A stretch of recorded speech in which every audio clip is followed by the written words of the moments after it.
Les amis, comment allez-vous? J'espère que vous allez bien. Aujourd'hui on se retrouve pour une nouvelle vidéo et j'avais hâte de la tourner. D'ailleurs pas mal de gens m'ont conseillé de la tourner. C'est la vidéo pour vous expliquer comment s'est passée ma rentrée scolaire en école supérieure en BTS SP3S. Voilà, je vous précise quel BTS je fais, même si ça n'a pas forcément d'importance. En fait si, c'est important que vous sachiez ce que je fais. C'est important de vous expliquer un peu ce que je fais parce que au moins vous savez que je suis un bon étudiant quoi. Ouais, ça doit être ça. Ouais.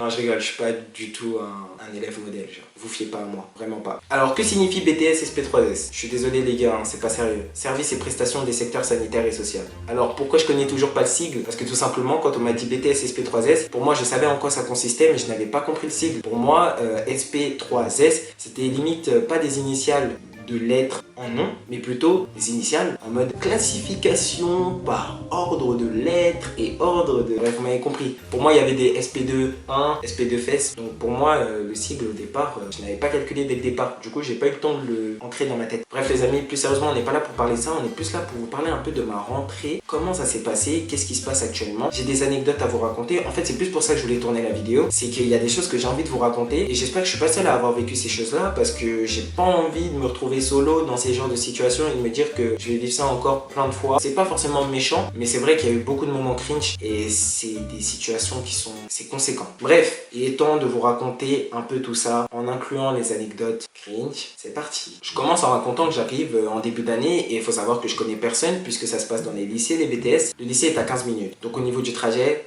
à l'aise. Mais quand j'étais là-bas, je n'étais pas à l'aise. Je vais vous expliquer pourquoi. Parce que tout simplement, quand tu connais personne, même si tu es sociable, tu vas pas arriver directement le premier jour en étant sociable et en disant « Ouais, comment tu t'appelles à chaque personne de la classe ?» C'est pas possible. Donc tu arrives, il faut déjà qu'il y ait une petite sorte de... Tu te fais petit et au fur et à mesure, tu peux commencer à t'extravertir et commencer à parler à tout le monde, être un peu sociable et tout ça, commencer à discuter avec les gens, échanger. Et c'est vrai que le premier jour et le deuxième jour, c'était plutôt gênant parce que je faisais genre des fois j'étais sur mon téléphone alors que je n'avais rien à regarder ou que j'avais pas spécialement quelque chose à faire sur le téléphone et que je pouvais discuter avec les gens, mais j'étais obligé de faire ça pour faire genre que j'avais une occupation et que je me retrouvais pas comme ça à regarder autour de moi les gens de ma classe et à me dire purée, personne, j'ai envie de discuter avec les gens, tu vois. Donc on faisait tous genre, je pense, on était sur nos téléphones alors que des fois on n'avait pas forcément quelque chose à faire, tu vois. Alors que maintenant on n'est pas H24 sur nos téléphones si on doit discuter avec une personne de la classe à l'aise. Donc il y a ça qui était un peu cringe et comme je l'ai mis en story au départ, c'était qu'une question de temps comme je l'avais dit, un jour, 2 jours et puis après on était forcé un peu de se sociabiliser, de parler un peu parce qu'on allait faire des travaux en groupe, ça allait commencer instantanément. Donc une de nos profs principales, d'ailleurs c'est vraiment une des meilleures profs que j'ai eues depuis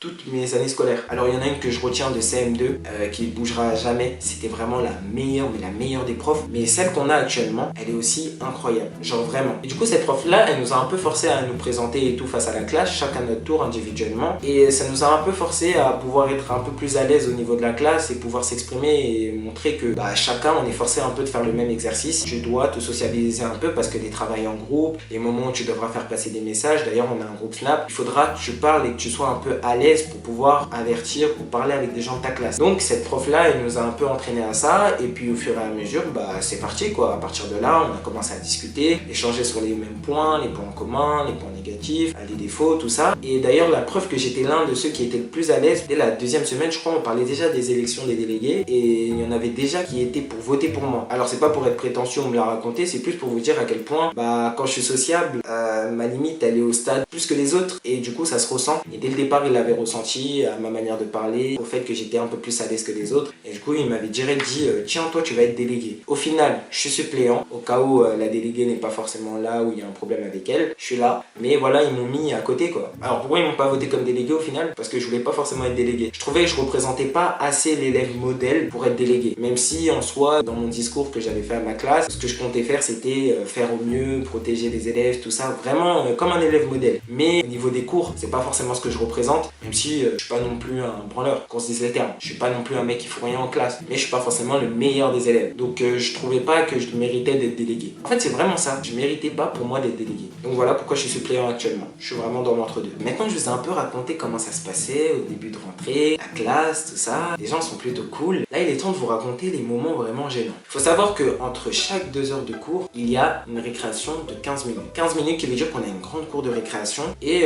n'importe qui peut y rester et peut sortir et peut profiter dehors dans les 15 minutes. Alors que quand t'as que 5 minutes, vaut mieux rester dans les couloirs, ça sert à rien de descendre dans la cour de récréation. Faut savoir qu'il y a 5 étages dans le lycée où je suis, donc quand on descend dans la cour de récréation, crois-moi que le temps qu'on descend et tout, si c'était que 5 minutes, on serait descendu et on serait remonté. Donc on reste un peu en bas lors de la récréation avec mes potes. Alors ceux que je considère être mes potes, c'est mes camarades de classe. D'ailleurs, c'est des cracks. Directement, il y a eu de l'infinité. Eux, c'est vraiment bon délire et tout, c'est cool. Ils étaient déjà là l'année dernière, donc ils avaient déjà un spot qui était propre à eux, où ils s'installaient tout le temps, où personne d'autre, à part eux, était tout le temps posé. Du coup, au fur et à mesure des jours, j'ai commencé à rester avec eux à cet endroit-là. Et puis, vous me connaissez, moi, je suis un TikToker. Donc là, TikTok rentre en jeu. Faut savoir que moi, j'aime beaucoup faire des TikTok, et comme je fais pas mal de TikTok, je me dis, j'en fais un peu partout, je m'en fous, quoi. Je m'en fous du regard des autres. Donc je me dis, il y aura forcément des gens à qui je vais attirer l'attention, mais je m'en fous, je vais faire mon contenu, et puis les gens vont me laisser tranquille de toute manière, puisque dans leur tête, ça va pas sonner en mode, oh tiens, il fait un TikTok, c'est cool. C'est plus, ça va sonner en mode, il fait un TikTok, c'est gênant. Donc je me dis, vas-y, les gens, ils vont peut-être aller parler, ou peut-être dire, wesh, qu'est-ce qu'il fait, mais ils vont me laisser tranquille. Alors faut savoir que j'ai commencé les TikTok dans la cour de récréation, genre 2-3 jours avant que ça se passe, le bail. Et puis là, on en vient au jour où ça se passe. Là, on a la récréation de 15 minutes, et pendant 15 minutes, je fais mes TikTok, tranquille et tout, on reste posé. Et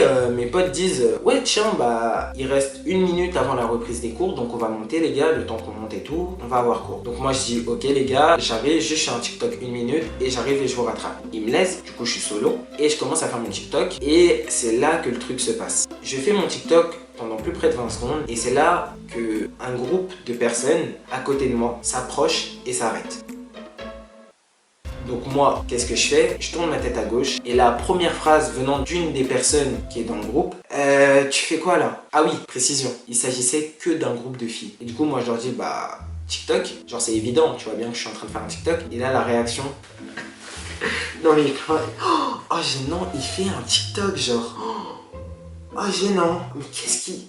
Elle a pas vraiment dit gênant, mais c'est ce qui en ressortait de son rire un peu méprisant et humiliant. Du coup, elle reste comme ça à rigoler devant moi, sauf que c'est un groupe de filles qui sont 10. Imaginez pendant 1 minute, 2 minutes, on se fout de votre gueule et tout, et vous ne connaissez même pas les personnes. Alors d'une, je les connais pas. De deux, elles sont 10, ça me déstabilise. Et de trois, pendant qu'une rigolait, il y en avait une autre qui était en train de me proposer d'être dans le TikTok avec moi pendant que le TikTok tournait. Rien n'allait à ce moment-là. Du coup, moi, je suis un peu gêné, je sais pas quoi faire de cette situation. Du coup, je suis un peu en train de bégayer. Et puis là, voici mon sauveur. Le surveillant arrive en disant les filles en classe. Du coup, moi, je me retrouve en mode purée, on stoppe ce moment gênant, c'est trop. Du coup, moi, je me dis, je vais reprendre mon TikTok tranquillement. Et là, le surveillant me dit, non, les TikTokers en classe aussi. Et là, je me dis, oh le seum. Faut savoir que c'était vraiment un moment qui était assez déstabilisant parce que t'arrives dans un lycée où tu n'as jamais été, que tu ne connais pas, où tu connais personne, où tu connais que les gens de ta classe et t'as un groupe de filles que tu ne connais pas, ni d'Adam ni d'Ève, qui arrivent et qui sautent de ta gueule. C'est un moment qui est vraiment déstabilisant. Alors, est-ce qu'il y a une suite? Oui. D'ailleurs, faut savoir que bah c'est plutôt good en fait. Parce que au final, ces filles-là, bah quand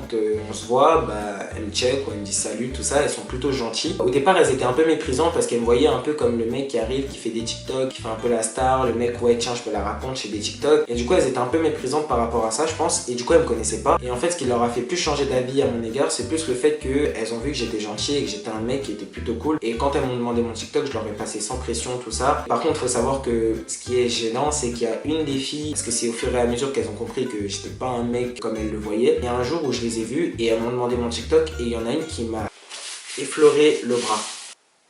Genre réellement, ces moments-là c'était vraiment gênant et moi j'aime pas rendre le moment encore plus gênant si je réagis de manière je suis gêné. Du coup je fais genre y a rien, moi je suis pas gêné, je suis grave à l'aise, alors que dans ces moments-là je suis hyper gêné. Voilà, bref, ça c'était la première anecdote. Franchement pour moi je trouve que ça suffit pour vous avoir raconté un peu comment ça se passait au lycée. Je pense que même à ce stade-là, on est au stade là, on est au top. Passons à la deuxième anecdote. Genre ce qui s'est passé, c'est genre ces filles-là aujourd'hui quand je les vois elles sont adorables, elles sont gentilles, vraiment. Genre on n'a pas l'occasion de parler beaucoup, mais quand on se voit, genre salut, ça suffit. Et on se sait quoi. Je sais qu'elles sont gentilles, elles ont rien de mal, rien de mauvais. Et elles en l'occurrence par rapport aux autres où elles sont arrivées directement en oppression, directement en sautant de ma gueule, là j'avais plus eu une approche beaucoup plus rapide et beaucoup plus simple en fait. Alors encore une fois je suis posé au spot avec les frérots. Cette fois-ci je ne fais pas de TikTok mais j'écoute ma musique tranquillement, c'est la récréation de 15 minutes. Et puis là à côté de nous il y a une porte.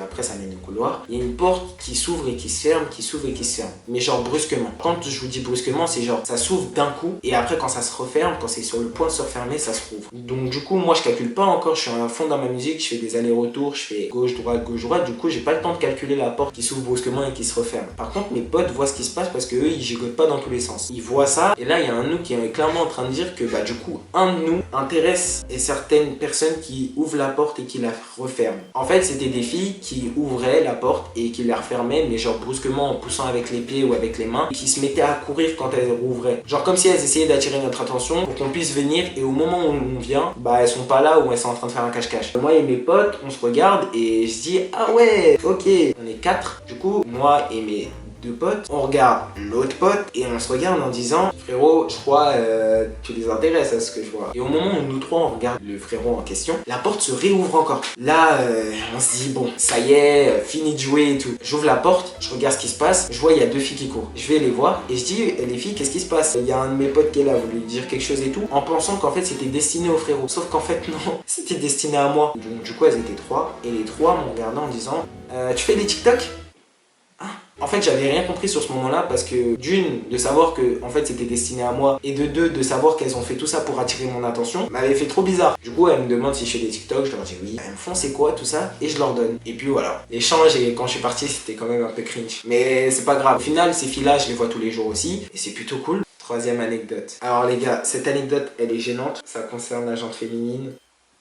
Quand je dis ça, on dirait que je parle de toutes les meufs et tout, je dis jante féminine, je suis un ouf. Non, ça concerne certaines filles qui ont fait quelque chose qui, je sais encore pas aujourd'hui si ça m'était destiné à moi ou pas, mais je vous jure ce qui s'est passé, c'est la première fois que ça m'arrive, ou que tout du moins je me retrouve face à ce genre de situation. Je vous jure, les gars, c'est le moment où je crois vraiment j'étais gêné au maximum. Encore une fois, on est à la pause de 15 minutes. En fait, décidément, ce qui se passe, c'est tout le temps en récréation. Je suis posé avec les potos, encore une fois, et tranquillement, on écoute nos musiques chacun mutuellement. Alors des fois, on se calcule pas, juste on écoute nos musiques, on prend l'air et c'est tout. Des fois, on a envie d'être un peu solo. On est proche pour dire voilà, on est ensemble, mais on écoute des fois nos musiques tranquillement et tout. Si on a besoin de se dire quelque chose, on se le dit sur le moment, on est juste à côté. Mais là, on écoute tous nos musiques, on est un peu dans nos bulles. Et à un moment donné, moi, comme du coup pour la deuxième anecdote, je bouge un peu partout, je fais des petits allers-retours. Et d'un coup, je sais pas pourquoi, mais là, il se passe quelque chose. Quand je vous dis, c'est un moment qui est gênant et ça fait trop bizarre. Pour moi, ça ne pouvait pas m'arriver pour l'instant. Je ne suis pas une star. Vous devinez. En fait, on est posé sur un muret où au bout d'un moment, le muret il se finit et on a accès du coup au reste de la cour. Et en fait, en dépassant la limite de ce mur,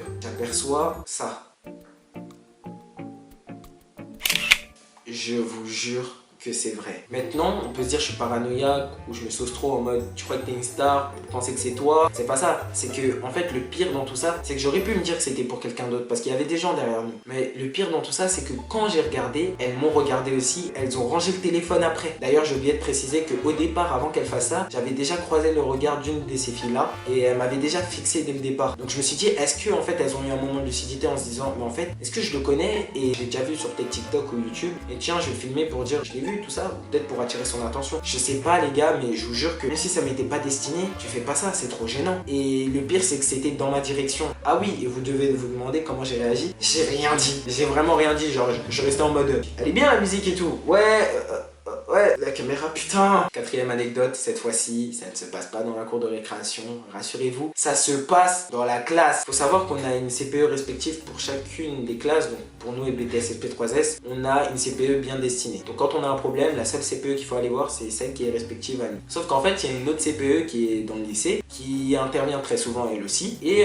je la trouve plutôt gentille et tout. Genre elle fait son travail de CPE et tout. La CPE, elle intervient dans notre classe parce que, en fait, on attendait notre prof principal, sauf qu'elle n'était pas là. Alors faut savoir que le lundi on l'a pas la matinée mais l'après-midi. Du coup on est parti pour certains à la cantine et tout parce qu'on avait qu'une heure pour manger. Pour ceux qui n'habitent pas à côté, genre à 5 minutes comme les frérots, on s'est tous mis à manger à la cantine. On veut pas être en retard, du coup on est obligé de manger là-bas. On finit de manger, on est tous dans le couloir et puis là on attend la prof principale. On l'attend et pas là. Trop bizarre. Du coup, la CPE en question dont je vous ai parlé arrive. Elle arrive, elle nous dit qui est-ce qu'on a comme prof et tout, parce qu'elle nous voit traîner dans les couloirs. Alors que toutes les autres classes sont rentrées, elle se demande pourquoi est-ce que nous on rentre pas. Nous on lui explique que du coup on attend notre prof et qu'elle est toujours pas là. Et du coup elle nous propose de rentrer dans une classe en attendant. On attend et elle n'est toujours pas là. La CPE, comme je suis devant elle, elle me demande, elle me dit est-ce que tu peux aller voir la vie scolaire? Je vais voir la vie scolaire, je leur dis où est notre prof principal. Et là un des surveillants de la vie scolaire me répond vous n'êtes pas les premiers mis à nous poser cette question, à savoir où est votre prof? Et là, je comprends directement qu'en fait, la prof n'était même pas là pour les cours de ce matin, pour les autres classes. Donc je me dis, on va forcément pas avoir cours avec elle aujourd'hui. Du coup, il nous explique, il nous dit, bon bah écoutez, ce qu'on va faire, c'est qu'on nous a pas mis au courant, on sait actuellement pas où elle est, elle a pas fait cours ce matin. Donc vous attendez 5 minutes, si elle n'est pas là, vous rentrez avec votre classe. Du coup, je retourne en classe, tenir au courant la CPE en lui disant que bah du coup, si dans 5 minutes elle n'est toujours pas là, étant donné qu'ils n'ont pas eu de nouvelles depuis ce matin, on peut rentrer. Du coup, elle dit, il n'y a pas de souci, mais elle me dit, vas-y, va quand même voir la secrétaire. Je dis ok, oui, il n'y a pas de souci, et j'y vais. J'arrive devant, il faut savoir qu'il y a une secrétaire, il y a une autre dame qui se charge un peu des papiers, des dossiers d'inscription, tout ça, et du coup le bureau du proviseur. Et là, qu'est-ce que je fais? Les gars, je vous jure, j'ai fait un truc de bête. J'ai encore honte aujourd'hui, je vous jure. En soi, je me dis c'est peut-être pas dramatique, mais quand les gens me l'ont fait comprendre, bah au final si. J'ai toqué à la mauvaise porte. J'ai toqué à la porte du proviseur. Alors qu'elle m'avait tout simplement demandé de toquer à la porte de la secrétaire du proviseur. Il est con lui, hein. Les gars, je vous jure, j'étais trop confiant. J'ai toqué à la porte du proviseur. J'ai toqué, je vois, il n'y a personne. Je me dis, il est sûrement parti manger. Je demande à la dame qui s'occupe des dossiers, tout ça, à côté du bureau de la secrétaire, où se trouve le proviseur. Et elle m'explique que bah, du coup, il est en train de déjeuner. Je retourne en classe, je vais voir la CPE en lui disant, il n'est pas là. Elle, ça tique direct. Comment ça, il? Et du coup, elle me pose la question, qui est pas là? Le proviseur. Et là, mais je t'ai pas demandé de toquer à la porte du proviseur, enfin. Je t'ai demandé d'aller voir sa secrétaire. Et là, devant toute la classe, je me suis fait passer pour un con. Tout ça parce que j'ai mal écouté en fait. Après les 5 minutes, on est parti et la classe elle m'a regardé en mode mais toi t'es fou en fait. Tu sais que t'aurais pu mettre la CPE dans la merde. Et là je suis en mode putain. Donc là ça veut dire que j'aurais mis la CPE dans le caca alors que cette CPE je l'aime bien. Bon en soi les gars c'est pas forcément hyper grave, genre j'ai pas eu de sanction pour ça. Mais en tout cas c'est pas ce que j'aurais fait si j'aurais bien écouté. Encore aujourd'hui j'ai honte. J'ai 19 ans. J'en ai parlé à une pote. Elle m'a dit mais William je crois que c'est la meilleure histoire que tu m'aies jamais racontée. Donc voilà c'était la dernière anecdote. Je crois que j'en ai oublié certaines donc je n'hésiterai pas à en faire une partie 2, à vous raconter quelques anecdotes, même en général, et je les inclurai dedans, mais voilà. Sinon, globalement, ma classe, ça va. L'année scolaire, c'est cool. Là, je sens qu'on est plutôt bien, que tout va bien se passer, et les profs sont suffisamment cool pour nous. Mais en tout cas, j'espère que vous avez aimé ces anecdotes. J'espère que ça aidera certaines personnes pour qui ça arrivera, ou pour qui c'est déjà arrivé, en se disant, je suis pas le seul. Sur ce, les gars, j'espère que vous avez aimé cette vidéo. J'ai vraiment kiffé la tournée. Ça faisait un moment que je voulais le faire. N'hésitez pas à vous abonner, partager, commenter, liker la vidéo si elle vous a plu. Sur ce, les gars, prenez soin de vous, prenez soin de votre famille. Je vous fais des bisous. C'est ciao.